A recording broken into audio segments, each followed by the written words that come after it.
سوال کریں گے تو دیکھ لیں گے کیسے ہمیں بڑی ان کی عزت ہے، جلنے لگے۔ سرکار بغداد اپنے جامعہ میں آپ اپنی زندگی کا کچھ عرصہ تو جنگلوں میں نظر آتے رہے اور کچھ عرصہ پھر جامعہ میں ہی تشریف رکھے، بس دین ہی سکھانے، کچھ سیکھنے میں کچھ سکھانے میں گزر گئے۔ اور یہی مسلمان اور مومن کی قیمتی کا اہم ترین حصہ ہے، اصل کامیابی اسی میں ہے، دین سیکھنے اور سکھانے میں گزر جائے، سیکھنے اور سکھانے میں گزر جائے۔ اس سے اچھی زندگی، نیکی والی زندگی، تقوی و طہارت والی زندگی کم از کم ہمیں نہیں سمجھ آ سکی۔ تقریباً کوئی 15 سال ہمیں بھی ہو گئے ہیں قرآن و حدیث سے تعلق رکھتے ہوئے، پڑھتے پڑھاتے ہوئے، تقریباً 15واں سال جا رہا ہے جہاں تک مجھے یاد ہے۔ 2000 میں میرے خیال میں نے داخلہ لیا تھا، تو 15واں سال جا رہا ہے۔ ایسی کوئی دلیل ہمیں نہیں نظر آئی جو اسلام سیکھنے اور سکھانے سے بندے کی فضیلت زیادہ بڑھا سکتی ہے، اگر ہے تو اسی رتبے میں ہے۔ آپ کے جامعہ میں وہ 100 کا 100 فقیہ آ جاتا ہے۔ آپ کے خلفاء کہتے ہیں جب وہ فقیہ آئے نا تو سرکار بغداد رضی اللہ تعالیٰ ان کی طرف جاتے ہیں بغیر اس کے کہ انہوں نے کوئی بات کی ہو، نہ سوال ذکر کیا نہ کوئی گفتگو کی، بس وہ داخل ہوئے۔ سرکار بغداد رضی اللہ تعالیٰ عنہ اپنے جس سٹیج پہ تھے وہاں سے تشریف لے آتے ہیں، اور وہ آپ کا خاص مرید کہتا ہے ہم نے دیکھا سرکار بغداد کے سینہ مقدس سے ایک نور نکلتا ہے۔ فرمایا بس اسی نے دیکھا جس کو رب نے دکھایا، ہر ایک نے نہ دیکھا، نور نکلتا ہے جو ہر ایک فقیر پہ پڑتا ہے۔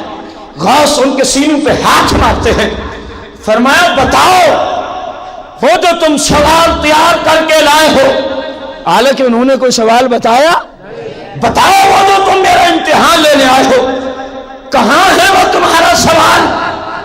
100 مفتی بغداد کہتے ہیں اللہ کی قسم جب ہم نے غور کیا کہ سوال دہرائیں تو ہمارے دل نے کہا تم تو ایک لفظ ہی نہیں جانتے، سوال دہرانا تو دور کی بات ہے، تم تو جاہل ہو چکے ہو، تمہیں اسلام کا کوئی حرف اس وقت آتا؟ غوث نے سب کچھ سلب کر لیا۔ فرمایا بولو کیا سوال ہے تمہارا، میں جواب دینے کو تیار۔ فرمایا تم یہ سمجھتے ہو ہم جواب نہیں دے سکیں گے؟ اللہ نے تو یہ شان دی ہے چاہے تو تمہارا سارا علم ہی ہم نے چھوڑ کے رکھ دیں، اب بولو ہے کسی میں مجال؟ تو آپ کے مریدین کہتے ہیں اس وقت ان فقیوں میں سے اکثر نے اپنے کپڑے پھاڑ ڈالے۔ یہ ایک کیفیت ہوتی ہے، ایک حال ہوتا ہے، ایک نظام ہوتا ہے، جب ایسی کوئی صورتحال سامنے آ جائے اپنے کپڑے پھاڑ کے چیخنے لگے، چلانے لگے۔ سرکار بغداد تشریف لاتے ہیں واپس اپنے سٹیج پر، فرمایا لوگوں سنو، یہ 100 مفتی ہے، یہ میری عزت و شان سے جلتا تھا، انہوں نے پورا پروگرام بنایا کہ ہم یوں مشکل سوال تیار کریں گے، ہر بندہ اپنا سوال رکھے گا، دیکھیں گے کیسے جواب دیتا ہے۔ فرمایا ہم نے چاہا کہ ان کے کلام کرنے سے پہلے ہی ان کو سمجھا دیا جائے جو تم سمجھتے ہو ہم وہ نہیں ہیں، ہم تمہارے جیسے، اللہ نے ہمیں کچھ شان اور عطا فرما رکھی ہے۔ فرمایا میں نے ان سے سب کچھ سلب کر لیا، میں نے کہا اب بول، اب گونگے بگن پہ بیٹھے ہیں، بولنا نہیں آتا، سوال کیا کریں گے، بولنا نہیں آتا۔ فرمایا بولو، چپ، وہ تڑپ رہے ہیں۔ فرمایا مجمع والوں کو تم بھی سنو، یہ 100 فقی بھی سنیں، اب تمہارے سامنے انہوں نے کچھ نہیں بولا، اب میں ہر ایک کا سوال بھی بتا دیتا ہوں، اس کا جواب بھی بتا دیتا ہوں۔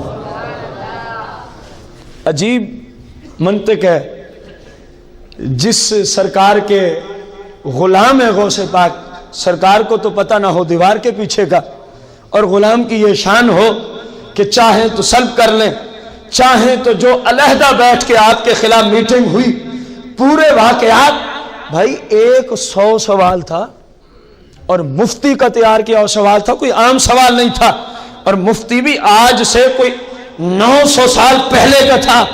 100 سوال غوث نے مجمع میں دہرا دیے، اور پھر فرمایا یہ لو مفتی، یہ تیرا سوال ہے، یہ اس کا جواب ہے، یہ تیرا سوال ہے، یہ اس کا جواب ہے، یہ تیرا سوال ہے، یہ اس کا جواب ہے۔ مفتی تڑپنے لگے، کہنے لگے حضور جواب تو ہم بھی جانتے تھے، لیکن خدا کی قسم جو جواب آپ نے دیا ہے ہمارا خیال بھی ان تک کبھی نہیں گیا تھا۔ سوالات بھی بتا دیے، جوابات بھی، اور پھر آپ نے پھر توجہ کی، فرمایا اب بولو سب کچھ آیا واپس کے نہیں آیا؟ کہنے لگے حضور اب تو علم لدنی سے آپ نے دل ہی بھر کے رکھ دیا ہے، ایک نگاہ میں کئی سالوں کی محنت چاہیں تو سلب کر لیں، ایک ہی نگاہ میں چاہیں تو 100 سال کی محنت سے بندہ اتنا عالم نہ بنے جتنا سرکار بغداد صرف نگاہ سے فرمائے اب بول۔ کہنے لگا اب تو اللہ کا کرم ہو گیا، اور پھر ہاتھ جوڑ کے معافیاں مانگ رہے تھے، ہاتھ جوڑ کے کیا کر رہے تھے؟ معافیاں مانگ رہے تھے۔ بس سرکار بغداد رضی اللہ عنہ کی شان میں آخری باتیں بڑی ہیں، لیکن مجھے وقت کا احساس ہے، ظاہر جو ادھر بیٹھا اس کو تو نہیں محسوس ہوتا مسئلہ، ظاہر کسی نے کسی کام پہ جانا ہوگا، کوئی ضرورت ہوگی، تو غور کریں۔ ایک شخص دور دراز سے چلا کہ میں جاتا ہوں غوث پاک کی زیارت کرنے، میں جاتا ہوں غوث پاک کی، کہتے جب میں پہنچا تو دن جمعے کا تھا، دن،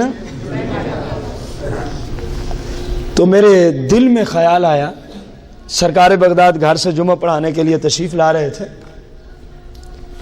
تو دل میں سوچتا ہوا آ رہا تھا کہ یار ان کی اتنی بڑی شان ہے، میں دور سے آیا ہوں، پتہ نہیں میری کوئی وہاں ملاقات بھی ممکن ہوگی یا نہیں ہوگی، پتہ نہیں کوئی مجھے عزت بھی ملے گی کہ نہیں ملے گی، دل میں سوچتا ہوا آ رہا تھا۔ کہتا میں گیا تو میں نے دیکھا آپ اپنے گھر سے نا جامعہ کی طرف آ رہے ہیں جمعہ پڑھانے، اور تنہا آ رہے ہیں، کوئی بندہ ہی ساتھ نہیں ہے، اکیلے۔ مجھے کسی نے بتایا یہی غوث اعظم ہے، یہی غوث ہے۔ کہنے لگا میں نے دل میں سوچا یار عجیب بات ہے، ہم تو کچھ اور ہی شانیں سنتے رہے آج تک، بھئی ان کی بڑی شان ہے، بڑے خلفاء ساتھ ہوتے ہیں، بڑے مریدین ہوتے ہیں، جب باہر آتے ہیں جامعہ میں ہوتے ہیں کہیں ہوتے ہیں بڑا ہجوم ہوتا ہے، یا تو ان کو کوئی پوچھتا ہی نہیں، معاذ اللہ، یہ ان کے خیال میں، یہ تصورات میں یہ خیالات دوڑنے لگے۔ تو کہتا ہے میں نے کیا دیکھا، یکا یک پتہ نہیں وہ مخلوق کہاں سے آئی، میں نے دیکھا سرکار بغداد نظر ہی نہیں آتا، اتنا ہجوم ہو گیا ہے، اتنا رش پڑ گیا۔ میں نے پھر دل ہی دل میں سوچا اس سے تو یار وہ پہلی حالت ہی اچھی تھی۔ کہتا ہے پھر دیکھا لوگ پھر اپنی اپنی جانب، سرکار بغداد اکیلے جا رہے ہیں۔ تو میں سرکار کی بارگاہ میں پہنچا، مجھے تسلی ہوئی کہ یہ واقعی وہی ہے۔ اگلی بات سننے کے قابل ہے، یہ ساری باتیں وہ ہیں جن کو ابھی تک حروف کی دنیا میں ڈھالا نہیں گیا تھا، تلفظ ادا نہیں کیا گیا تھا، دل ہی دل میں سوچا گیا۔ کہتے ہیں جب میں سرکار کی بارگاہ میں پہنچا نا تو سرکار بغداد نے مجھے فرمایا پہلے تیری ہی خواہش یہ تھی کہ ہم دور سے جا رہے ہیں، پتہ نہیں کوئی ملنے بھی دے گا یا نہیں، اتنی شان کے مالک ہیں، اتنا ہجوم ہوگا، ہمیں کوئی جانتا تو ہے نہیں کہ ملاقات کروا دے۔ تو ہم نے کہا چلو جس کا کوئی نہیں اس کے ہم جو ہیں، ہم نے خود لوگوں کو اپنے آپ سے پھیر دیا، کیونکہ میرے رب نے مجھے لوگوں کے دلوں پر مکمل کنٹرول دیا ہے۔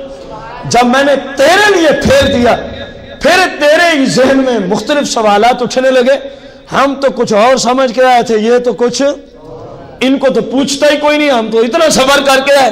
تو میں نے کہا چلو تیری تسلی کے لیے بندوں کو پھر آنے کی اجازت دے دیتے ہیں۔ ہم نے پھر ان کے یوں مٹھی کھول دی تو لوگ پھر آ گئے۔ تو نے پھر سوچا اس سے تو پہلی حالت ہی اچھی تھی، ہم نے کہا چلو بندے کو جلدی سمجھ آ گئی ہے، ہم نے پھر ہاتھ بند کیا تو لوگ پھر چلے گئے۔ تو ہم تک آ پہنچا ہے، فرمایا میرے غلام ہم جو بھی کرتے ہیں حکمت کی وجہ سے کرتے ہیں، ہم نے تو تجھے زیارت کرانے کے لیے سب کچھ کیا ہے، تاکہ تو دور سے آیا ہے کہیں تو خالی نہ جائے۔ کیونکہ اللہ والے ہمیشہ مشکلیں دور کرتے ہیں، اللہ والے لوگوں کی مجبوریوں کو دور کرتے ہیں، پریشانیوں میں ان کی ہیلپ کرتے ہیں۔ فرمایا ہم تو تیری زیارت کے لیے سب کچھ کر رہے تھے۔ کتنا بڑا کام ہے ایک بندے کی دل کو خوش کرنے کے لیے، ایک بندے کی دل کو خوش کرنے کے لیے۔ اب بس میں کہہ تو چکا کہ آخری بات، لیکن میرا دل مجبور ہو گیا ایک اور بات پہ، یہ یقیناً آخری بات ہوگی انشاءاللہ۔ سرکار بغداد فرماتے ہیں جب میں اس قابل ہوا کہ لوگوں سے ہم کلام ہوں، لوگوں سے مراد محدثین، مفسرین، فقہا ہیں، تو فرماتے ہیں ظہر کے قریب کا وقت تھا، میں بغداد شریف میں موجود ہوں، لیکن سوچ رہا ہوں کہ میں ایک اجمی النسل ہوں، اجمی النسل، یہ سارے فصاحت و بلاغت کے سمندر ہیں، میں ان سے کیسے کلام کروں؟ فرماتے ہیں بس میں اتنا سوچ رہا تھا تو جاگتے ہی سرکار مدینہ تشریف لے آتے۔ فرمایا بیٹا کس تردد میں پڑے ہو، کس پریشانی میں ہو؟ میں نے عرض کی نانا حضور یہ سارے عربی النسل، فصاحت و بلاغت کو جاننے والے، میں اجمی النسل ہوں، میں اس تردد میں ہوں میں ان سے کلام کروں یا نہ کروں، کہیں کلام میں یہ میرے اوپر غالب ہی نہ آ جائے۔ تو فرماتے ہیں سرکار مدینہ نے فرمایا بیٹا اپنا منہ کھول دو، اپنا منہ کھول دو۔ میں نے منہ کھولا تو سرکار نے 7 مرتبہ، کتنی مرتبہ؟ میرے منہ میں اپنا لعاب دہن داخل فرما دیا۔ فرمایا بیٹا اب جہاں جس وقت جیسے جی چاہے کلام کرتے جانا۔ سرکار واپس تشریف لے جاتے ہیں۔ فرمایا میں نے ظہر ادا کی، اب سوچ رہا تھا کہ بولوں، بس سوچ ہی رہا تھا کہ بولوں تو شہنشاہ ولایت تشریف لے آتے ہیں، مولا کائنات مولا مشکل کشا تشریف لے آتے ہیں۔ فرمایا بیٹا خیریت ہے بولو۔ میں نے پھر وہی کہانی سنا دی کہ یہ عربی ہیں اور میں۔ فرمایا چلو منہ کھول دو، سننے کے قابل بات ہے، چلو کیا کرو؟ فرمایا مولا کائنات نے 1 مرتبہ لعاب دہن داخل فرمایا، دوسری مرتبہ فرمایا، تیسری مرتبہ فرمایا، چوتھی مرتبہ، 5ویں مرتبہ اور رک گئے۔ میں نے عرض کی دادا جان 7 کا عدد پورا تو فرما دیتے، پہلی بات یاد ہے آپ کو؟ یاد ہوتی تو کم از کم آپ کچھ تو بولتے نا۔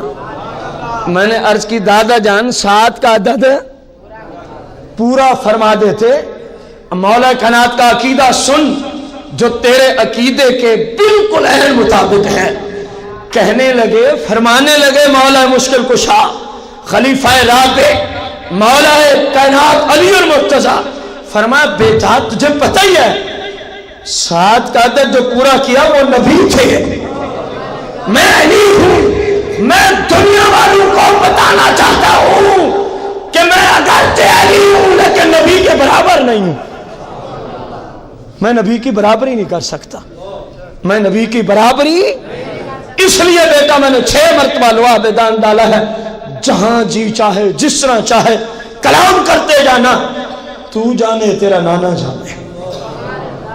فرماتے پھر ہم نے جو کلام کیا تو ہیبت طاری ہو جاتی تھی جو ہم بولا کرتے تھے۔ کئی جنازے غوث پاک کے خطبات سے اٹھا کرتے تھے، کئی جنازے بندے تڑپ تڑپ کے مر جایا کرتے تھے۔ غوث پاک کی محفل کی بات ہو رہی ہے، یہ کوئی 1-2 بات کی 1-2 مرتبہ کا واقعہ نہیں، کثیر مرتبہ کا واقعہ۔ اعلیٰ حضرت کیا فرماتے ہیں؟ بھائی کا سوال، زمین و زمان چنین و چنا بنے دو جہاں۔ تو پچھلے اتوار بھائی صاحب نے سوال کیا تھا یہ چنین و چنا میں سناتے تو ہیں، کبھی بتایا نہیں یہ کیا ہوتا ہے، تو سنیں جی یہ کیا ہوتا ہے۔ اعلیٰ حضرت رحمت اللہ علیہ نے عرض کی یا رسول اللہ چنین و چنا اور 2 جہاں، ایسا ویسا جو کچھ بھی ہے دونوں جہانوں میں، جو کچھ بھی ہے دونوں جہانوں میں، یا رسول اللہ یہ صرف آپ کی برکت سے اللہ نے اس کو وجود عطا فرمایا ہے، یہ ہے چنین و چما تمہارے لیے۔ پھر نہیں فرمایا دہن میں زبان، یا رسول اللہ اللہ نے تو زبان ہی اس لیے دیا ہے کہ آپ کی توصیف اور ثنا حمد بیان کی جائے، آپ کی نعت، آپ کی تعریف، عزتیں اور اوصاف۔ ہم آئے دنیا میں آئے بھی تو آپ کی عزت و عظمت کے چرچے کرنے ہیں، پھر جو جملہ فرمایا اٹھیں بھی وہاں، یا رسول اللہ ہم تو دنیا میں بھی آپ کے لیے آئے، وہاں اٹھیں گے بھی تو آپ کی زیارت کے لیے ہو جانا ہے، آپ کی زیارت کے لیے ہی۔ اللہ جل شان سے دعا ہے اللہ پاک آج کی اس مقدس محفل کو جو عرس غوث پاک رضی اللہ تعالی عنہ کے عنوان سے منعقد ہوئی، اللہ جل شانہ اس کو اپنی بارگاہ قدسیہ میں شرف قبولیت کا درجہ عطا فرمائے۔ ختم پاک اور آپ اتنی دیر میں لنگر شریف تقسیم کریں۔ اعوذ باللہ من الشیطان الرجیم، بسم اللہ الرحمن الرحیم، قل هو اللہ احد اللہ الصمد لم يلد ولم يولد ولم يكن له كفوا احد، بسم اللہ الرحمن الرحیم، قل هو الله أحد الله الصمد لم يلد ولم يولد ولم يكن له كفوا أحد، بسم الله الرحمن الرحيم، قل هو الله أحد الله الصمد لم يلد ولم يولد ولم يكن له كفوا أحد، بسم الله الرحمن الرحيم، قل أعوذ برب الفلق من شر ما خلق ومن شر غاسق إذا وقب ومن شر النفاثات في العقد ومن شر حاسد إذا حسد، بسم الله الرحمن الرحيم، قل أعوذ برب الناس ملك الناس إله الناس من شر الوسواس الخناس الذي يوسوس في صدور الناس من الجنة والناس،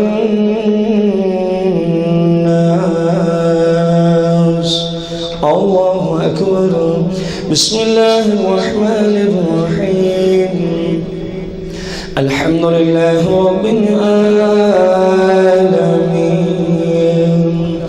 الرحمن الرحيم، مالك يوم الدين، إياك نعبد وإياك نستعين، اهدنا الصراط المستقيم، صراط الذين أنعمت عليهم غير المغضوب عليهم ولا الضالين،